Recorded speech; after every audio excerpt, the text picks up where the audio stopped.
صبح روز 26 نوامبر در ناحیه وسه هوا سرد گشت، آن همین طور برف بیست میبارید. چون این سردی هوا و بسیار باریدن برف را در ماه نوامبر 20 سال اخیر ساکنان ناحیه در خاطر ندارند.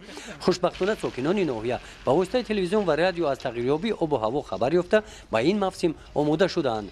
کارمندان کارخانه فری دولتی خوجگی و منزل کمونالی صبح بر وقت با تازه کردن راهها شروع نمودند.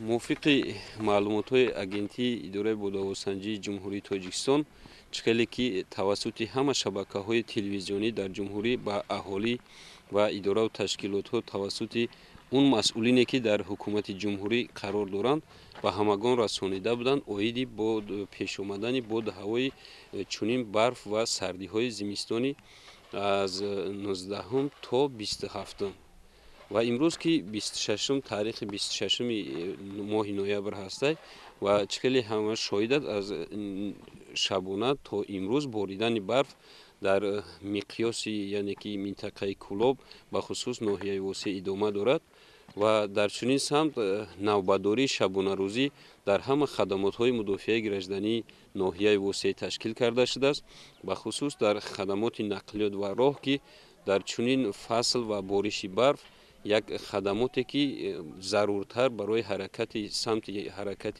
راه‌های جمهوریوی شاهراه یعنی مسئول هستند شبانه تا به صبح خدمات کاری خود را توسط تکنیک و مکانیزم های خود و کارگران خود گروه های خود تشکیل کردند خوب به راه ماندند تا حال حاضر در حرکت شاهراه دوشنبه کلاب خاروق یگان مانعی دیده نمی شود سمت حرکت راه کشوده است و دیگر اینکه وضعیت چنین اومده یعنی که موسم زمستان اساساً این یک مسئولیتی همون رانندگان نقلیات واسطه های نقلیات هسته که همون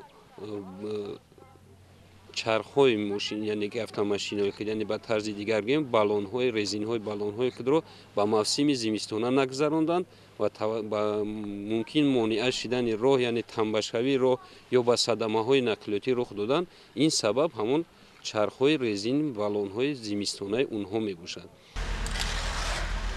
بیمارخانه مرکزی ناحیه هم به دوره زمستانگذرانی پورا آماده است. بیمارخانه با برق دائمی تامین بوده.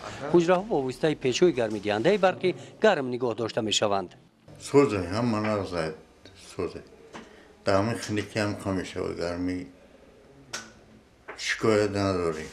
وضع خوب هسته همه نوبتداری شبانه روزی در خدمات طبی در همه جماعت‌ها که بیمارخانه‌های رقمی هستند وجود دارد تشکیل کرده شده است وضعیت در همه بیمارخانه‌ها برای قبول بیماران خدمت رسانی به اهالی خوب است.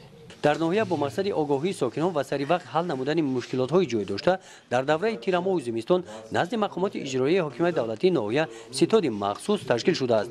در ستاد نمایندگان همه مقامات‌ها شامل هستند. در جمع ستاد روز 26 نوامبر وضعیت تشکیلات و مؤسسه‌های اجتماعی مورد محاکمه قرار گرفتند. از روی معلومات در ناحیه یگان حادثه ناخوش به قید گرفتن نشد. کمبودی‌هایی که به قید گرفته شدند برای حل آنها سریع وقت تدبیرها اندیشیده شدند. گزارش خواجه نظریف خدای نظر ظهور از ناحیه واسه برای برنامه اطلاعاتی نوید.